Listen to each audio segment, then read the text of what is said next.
நாமக்கல் மாவட்டம் கொல்லிமலையில் வல்வில் ஓரி விழாவை முன்னிட்டு மலர் மற்றும் பழ கண்காட்சி தொடங்கி நடைபெற்று வருகிறது. விவரங்களுடன் இணைகிறார் செய்தியாளர் பரத். விவரங்களை வழங்கலாம். தர்ஷினி, வரலாற்று புகழ்மிக்க சுற்றுலா தலமாக விளங்கும் கொல்லிமலையானது கடையேழு வள்ளல்களில் ஒருவரான வல்வில் ஓரி மன்னர்களால் ஆண்ட பகுதியாகும். வல்வில் ஓரி மன்னன் நினைவாக நாமக்கல் மாவட்டம் கொல்லிமலையில் ஆண்டுதோறும் ஆகஸ்ட் 2 மற்றும் 3 ஆகிய தேதிகளில் தமிழக அரசு சார்பில் விழா நடத்தப்பட்டு வருவது வழக்கம்.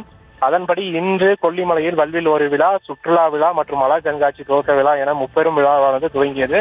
முன்னதாக தாவரியல் பூங்காவில் அமைக்கப்பட்டுள்ள மலர் கண்காட்சியை சேந்தமங்கலம் சட்டமன்ற உறுப்பினர் பொன்னுசாமி திறந்து வைத்து மலர் கண்காட்சியை பார்வையிட்டார்.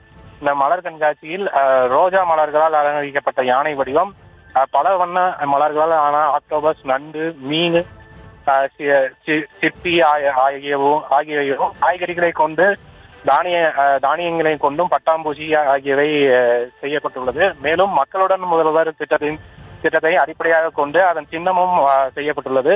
மேலும் 50,000 மலர்களை கொண்டு இந்த கண்காட்சியும் மருத்துவ பயிர்களும் பொதுமக்களின் பார்வைக்காக இடம்பெற்றுள்ளது.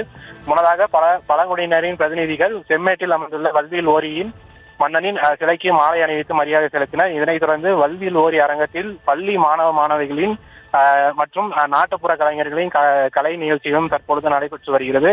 மேலும் சுற்றுலா பயணிகளின் எண்ணிக்கை அதிக அளவு காணப்படும் என்பதால் பாதுகாப்பு கருதி கொல்லிமலையில் உள்ள அனைத்து அருவிகளுக்கும் சுற்றுலா பயணிகள் செல்ல தடை விதிக்கப்பட்டுள்ளது. நாளை ஆகஸ்ட் 3ஆம் தேதி ஆடி 18 என்பதால் நாமக்கல் மாவட்டத்தில் உள்ள அனைத்து பள்ளிகள், அரசு மற்றும் தனியார் பள்ளிகளுக்கு உள்ளூர் விடுமுறை அறிவிக்கப்பட்டுள்ளது.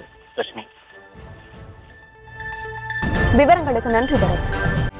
செய்திகளை உடனுக்குடனும் துல்லியமாகவும் தெரிந்து கொள்ள சப்ஸ்கிரைப் பண்ணுங்க.